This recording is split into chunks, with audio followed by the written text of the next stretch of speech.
Bismillahirrahmanirrahim. Zubair bin Awam radhiyallahu anhu, saya tidak sampaikan konsep panjang beliau, tapi saya sampaikan satu hal yang di situ ada konsepnya. Zubair bin Awam radhiyallahu anhu, tahun ini ada dalam Sahih Bukhari. Antum cek di Sahih Bukhari tentang kisah panjang pembahasan tentang bagaimana Abdullah anaknya Zubair, Abdullah bin Zubair, diamanahi sang bapak yaitu Zubair untuk membayari utang bapaknya. Jadi ternyata Zubair bin Awam itu meninggal utangnya banyak banget, Pak. Dalam Sahih Bukhari tadi disampaikan bahwa Zubair meninggal hutangnya mencapai 2.200.000. Tidak disebut dinar atau dirham, tapi dugaan saya dirham. Jadi utangnya Zubair punya utang waktu meninggal itu 2.200.000. Kalau dia dinar, oh besar itu, wallahu alam, tapi artinya tidak disebutkan dinar atau dirham. Nah teman-teman dirahmati Allah, hutang yang besar itu kemudian bukankah menjadi pertanyaan, lah itu sahabat utang besar banget, Pak. Utang besar dia, utang. Kenapa Zubair, ahli ilmu, ahli Quran, ahli surga, utangnya banyak waktu mati, waktu meninggal dia utang banyak sekali. Buat apa? Tadi katanya tidak boleh utang. Ya, ini justru sistemnya, Pak, yang akan saya sampaikan di belakang. Sebelum nanti penutupan saya sampaikan. Tapi saya ingin mulai bahwa tahun 36 Hijriah waktu terjadi perang Jamal, Zubair merasa ini kayaknya ajal saya, dan benar. Ini sepertinya ajal saya. Maka waktu Zubair berdiri dipanggil anaknya Abdullah, sini nak Abdullah. Rasanya hari ini ayahmu akan meninggal. Rasanya, Masya Allah, sahabat tuh gitu. Rasanya ayah meninggal, ayahmu. Dan tidak ada yang membuatku paling gelisah dalam hidup kecuali hutangku. Gitu teman-teman ya. Orang harta melimpah ruah kayak Zubair, tapi kalau punya utang itu ya gelisah, Pak. Gelisah. Makanya jangan ngutang. Hutang boleh, tapi ketika terpaksa. Jangan kebiasaan ngutang itu. Itu kebiasaan, budaya, sistem. Kalau hutang itu salah secara syariat. Tapi ngutang boleh. Maka kata Zubair, ayahmu Nina punya hutang. Dan Zubair itu disebutkan, ada yang mengatakan Zubair itu punya catatan hutang ya. Ini juga bagus, catat hutang itu. Tapi nanti sebagai kehati-hatian juga, Abdullah itu mengumumkan ke masyarakat luas, siapa yang pernah diutangi ayah saya Zubair, temui saya. Itu saking hati-hatinya Abdullah, itu mengumumkannya sampai 4 tahun lamanya, Pak. 4 tahun lamanya. Saudara-saudaranya sudah minta, bagi dong warisannya. Kata Abdullah, nanti dulu. Belum, saya masih belum merasa aman dengan hutang ayah. 4 tahun lamanya, Pak. Untuk demi amannya ayahnya. Ini amanah luar biasa. 2.200.000 utang yang harus dibayar itu. Dan kata Abdullah, Zubair waktu meninggal tidak meninggalkan dinar, tidak meninggalkan dirham. Lah, terus gimana? Jadi tidak meninggalkan uang ternyata. Tapi ada tapinya, belum selesai. Tapi Zubair meninggalkan 2 tanah. Memang cuma 2, Pak. Memang cuma 2.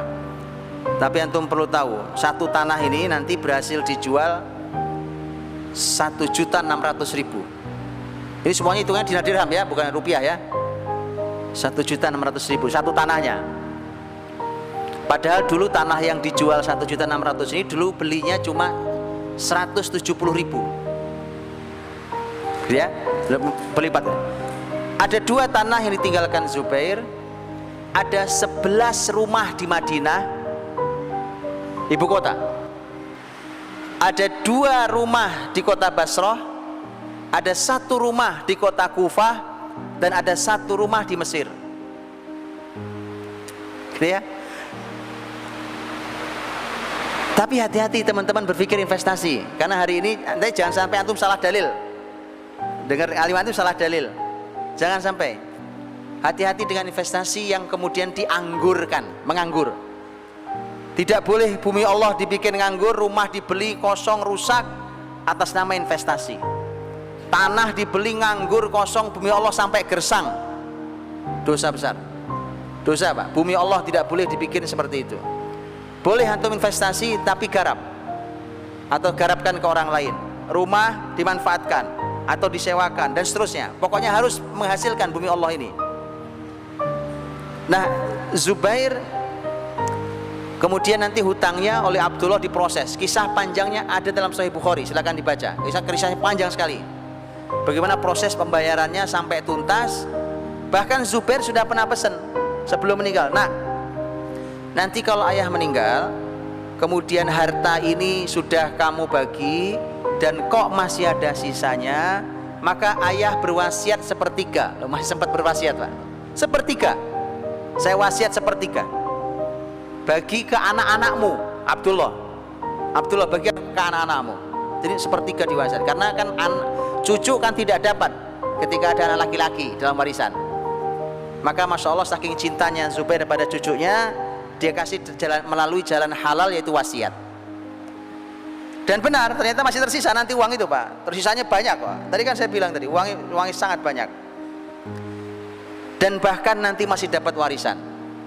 Masih dapat warisan. Karena istri Zubair ada 4. Maksud saya yang sahabat itu kalau meninggal istrinya maksimal Pak. Abdurrahman meninggal istrinya juga 4. Zubair meninggal istri juga 4 gitu ya. Jadi memang mereka Masya Allah Pak, itu indahnya orang soleh. Umurnya panjang-panjang, duitnya banyak, istri maksimal. Mati masuk surga. Loh gitu kok diatur syariat gak mau, ya kan? Ayolah diatur syariat ini enak Pak. Masya Allah, lihat orang-orang soleh ini, ya kan? Itu keempat istrinya masih mendapatkan warisan sangat besar. Masing-masing dapat warisan besar-besar. Jadi ternyata memang masih lebih hartanya. Terakhir, sudah habis waktu saya. Ini malah menjadi konsep. Mengapa Zubair utangnya banyak? Ada 2 catatan penting. 1, Zubair hutangnya banyak, tapi Zubair tahu asetnya besar. Begitu dia meninggal, ditutup utangnya masih lebih banyak. Itu satu penting. Nah, yang kedua ini yang konsep menarik. Yang kedua ini, Zubair bin Awam radhiyallahu anhu, orang-orang jujur seperti beliau itu mendapatkan amanah penitipan uang oleh masyarakat. Jadi kalau hari ini menjadi seperti tempat menyimpan uang, tempat simpan pinjam, koperasi, bank kayak gitu ya. Dulu sempat menyimpan uang tuh orang-orang soleh itu.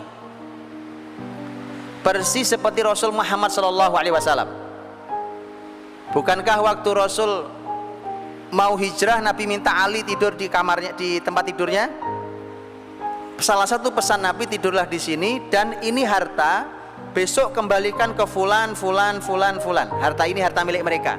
Loh, kenapa harta mereka ada di Nabi Muhammad? Karena mereka walaupun menolak dakwah Nabi, tapi mereka tahu Nabi Al-Amin, orang yang amanah. Uang titip ke beliau gak akan hilang, gak akan dipakai, gak akan nipu. Sistem itu masih terus berjalan, dan itu nanti menjadi sistem besar, namanya sistem sorf atau sorrof pelakunya, atau soyarifah jamaknya. Itu sistem dalam Islam besar sendiri, bahwa satu orang berfungsi seperti tadi. Salah satu fungsinya adalah untuk masyarakat mempercayakan uangnya. Jadi orang datang berombongan rame-rame gitu kan, datang sendiri-sendiri, datang ke Zubair. Zubair, saya punya uang, nitip uang ke kamu ya. Nanti uangnya saya ambil kira-kira umpamanya bulan Ramadan tahun depan umpamanya, atau saya ambil nanti pas begini. Zubair, setiap orang datang mau menitipkan uang, Zubair bilang saya tidak mau, kecuali uang ini saya statuskan hutang saya kepadamu. Apa bedanya? Kalau titipan, saya dapat titipan uang ini tidak boleh saya apa-apakan, Pak. Namanya titipan itu tidak boleh diapa-apakan. Tugas saya adalah mencari pahala dengan menjaga harta saudara saya. Saya jaga baik-baik supaya tidak hilang. Saya dapat keutamaan berupa pahala dari Allah SWT. Kemudian, tapi kalau utang, duitmu saya utang ya, maka statusnya utang. Kalau utang sudah punya saya, cuma nanti saya bayar waktunya. Itulah mengapa Zubair hutangnya banyak. Jadi sebenarnya itu harta nasabahnya, statusnya hutang. Ini sebenarnya inspirasi besar teman-teman. Kenapa tidak ada bank syariah yang berani melakukan ini? Mengapa tidak ada BMT yang berani melakukan ini? Ini salah satu, ini belum sistem yang lain. Ini salah satu sistemnya. Orang datang cuma mau nitip, nah, saya utang ya. Karena nitip, Anda kan harus bayar safety box, ya kan? Untuk pengamanan segala macam harus bayar. Bagaimana kalau saya utang? Ini menjadi modal tambahan buat Zubair. Itu mengapa bisnis Zubair jadi besar sekali. Karena Zubair punya dana, yang itu dana bisa dipakai halal dan itu adalah modal. Makanya kalau berpikir tentang modal, jangan selalu hanya minjam ke bank, ke ini. Banyak saudara muslim kita ini yang bisa berkumpul bersama, bisa meminjamkan, bisa bekerja sama, bisa menggunakan transaksi baik salam, bisa menggunakan istisna, bisa banyak transaksi dalam Islam yang menjembatani modal. Gitu ya, teman-teman. Jadi silakan pelajari dalam pembahasan ekonomi syariah, karena di sana apa yang ada dalam pembahasan fikih dalam Islam itu adalah solusi-solusi.